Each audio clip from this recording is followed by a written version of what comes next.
안녕하세요. 편안한 IT 리뷰 더신자입니다. 자, 오늘은 곧 출시하는 갤럭시 제품부터 올해 출시하는 갤럭시 제품들까지 지금까지 나온 이야기들을 총 정리해보려고 합니다. 올해가 좀 흥미로운 제품들이 많이 출시하는 것 같아요. 하나씩 빠르게 알아보도록 하죠. 첫 번째는 갤럭시 S25 엣지입니다. 올해 초 갤럭시 언팩에서 공개를 했는데요. 솔직히 이때 진짜 많이 놀랐습니다.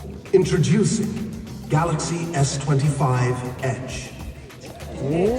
게다가 그냥 영상으로 공개만 하는 줄 알았는데 실물이 전시되어 있다고 그래가지고 여기서 한 번 더 놀랐던 기억이 있습니다. 여튼 실물로 처음 봤을 때 정말 얇다는 생각이 들었어요. 어떤 느낌이었냐면 분해를 해놨나? 스마트폰을 분해한 부품들을 하나씩 걸어둔 줄 알았어요. 그만큼 얇게 보였다. 최근에 MWC 2025에서도 전시를 했다고 하죠. 여튼 이번 갤럭시 S25 엣지에서 가장 중요한 건 역시 두께일 겁니다. 현재 최신 정보로는 두께가 5.84mm가 될 것이라고 하는데요. 얼마나 얇은지 체감을 해보기 위해서 갤럭시 S25 엣지 케이스를 직접 구해왔습니다. 일단 단순하게 갤럭시 S25 울트라 케이스와 비교를 해볼게요. 이번 울트라의 두께는 8.2mm입니다. 이것도 전작보다 얇아진 두께인데요. 엣지랑 비교를 해보면 차이가 굉장히 많이 나는 것을 볼 수 있습니다. 확실히 엣지가 얇은 걸 알 수 있죠. 케이스라서 정확한 두께를 측정하기는 어렵겠지만 대략적으로 보면 일단 6mm는 확실히 안 되는 걸 알 수 있습니다. 여러분들도 실제로 보면 정말로 얇다고 생각하실 거예요. 근데 그건 있어요. 이번에 MWC에서 테크노 스파크 슬림이라는 컨셉폰이 공개되었는데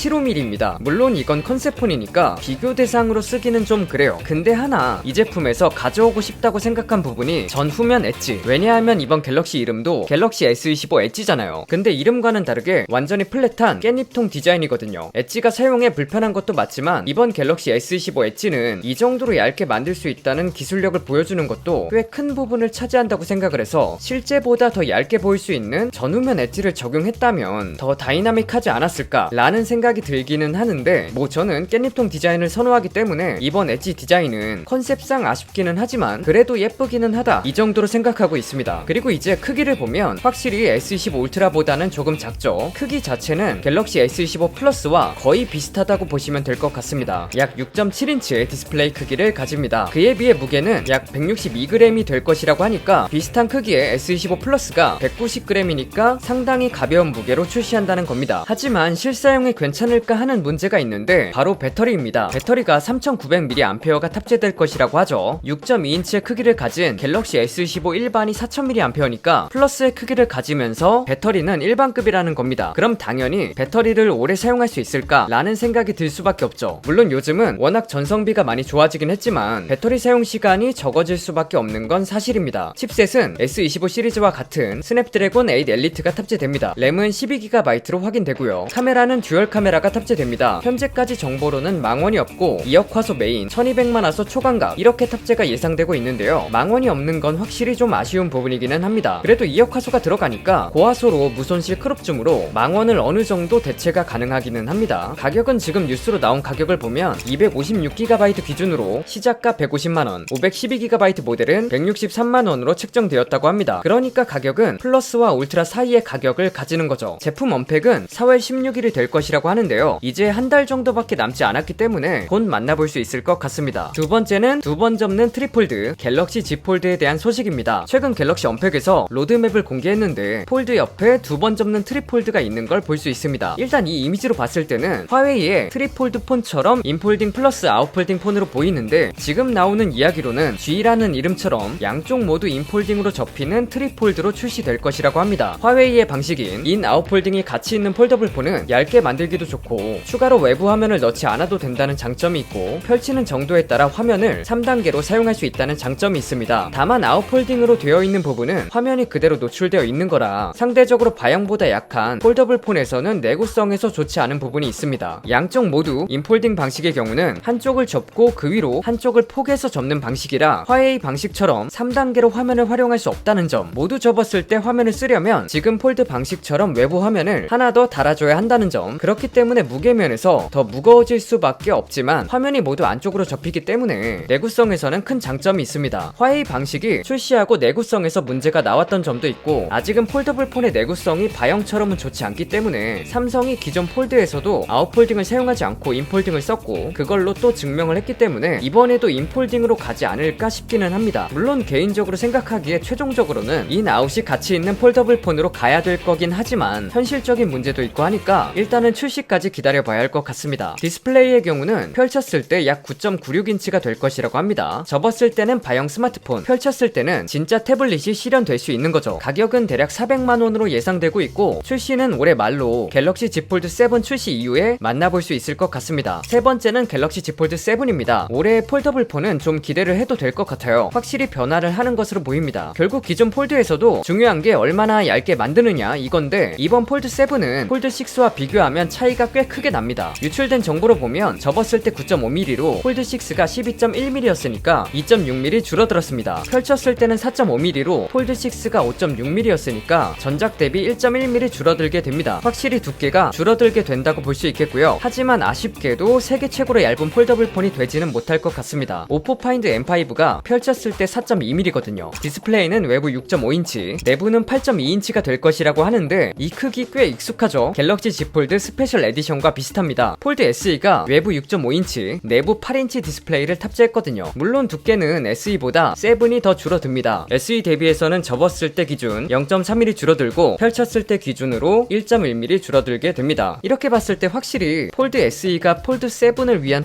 폼팩터였다는 느낌이 좀 들죠. 물론 그래도 폴드 SE 정말 잘 쓰고 있습니다. 일단 관심도가 달라요. 어딜 가든 이거 그 새로운 폴드야? 한번 만져봐도 될까요? 이게 기본이거든요. 관종 입장에서는 너무 행복합니다. 그런 면에서 이번 폴드 7도 기대가 되는 부분입니다. 그리고 렌더링 상으로 보면 내부 카메라가 가려져 있죠. SE에는 빠졌던 UDC가 이번에는 들어갈 것이라고 합니다. 또 하나 좋은 점은 메인 카메라가 2억 화소로 업그레이드 된다고 합니다. 폴드 SE처럼 업그레이드 되는 거겠죠. 폴드에서 아쉬운 부분으로 항상 나왔던 카메라, 이제는 좋아질 것 같습니다. 네 번째는 갤럭시 Z 플립 7입니다. 사실 전작에서 플립은 많이 아쉬웠어요. 디자인에서 크게 달라진 점이 없었거든요. 구매를 망설일 수밖에 없었는데 이번에는 달라집니다. 최근 예상 렌더링을 보면 외부 디스플레이가 완전한 풀스크린으로 가는 걸 알 수 있죠. 모토로라의 방식으로 가는 것을 알 수 있습니다. 기존의 폴더처럼 생긴 디스플레이에서 풀스크린으로 바뀌는 건데 당연히 디자인 면에서는 이게 훨씬 낫거든요. 꾸미기를 하더라도 이게 훨씬 예쁘게 꾸밀 수 있어서 기대가 되고요. 외부 디스플레이는 약 4인치로 늘어나고 내부 디스플레이는 약 6.85인치가 될 것이라고 합니다. 디자인에서 가장 많은 변화가 있을 것으로 보여요. 그리고 배터리 용량도 늘어났습니다. 플립5에서 3700mAh였고 여기서 좀 더 증가해 플립6에서는 4000mAh였거든요. 근데 이번 갤럭시 Z 플립 7에서는 4300mAh로 꽤 많이 늘어날 것으로 보입니다. 이제는 플립에서 아쉬운 점으로 나오던 배터리가 많이 개선이 되겠네요. 자, 오늘은 이렇게 올해 삼성에서 출시하는 4가지 신제품들에 대해 알아봤습니다. 다양한 제품들이 올해 출시하는 것으로 보이는데요. 새로운 폼팩터들도 추가되다 보니까 정말 기대를 하지 않을 수가 없을 것 같습니다. 여러분들은 어떤 제품이 가장 기대되시나요? 빠르게 정보 전달해 드릴 테니까요. 구독해 두시고 핵심 정보 받아가세요. 오늘 준비한 영상은 여기까지입니다.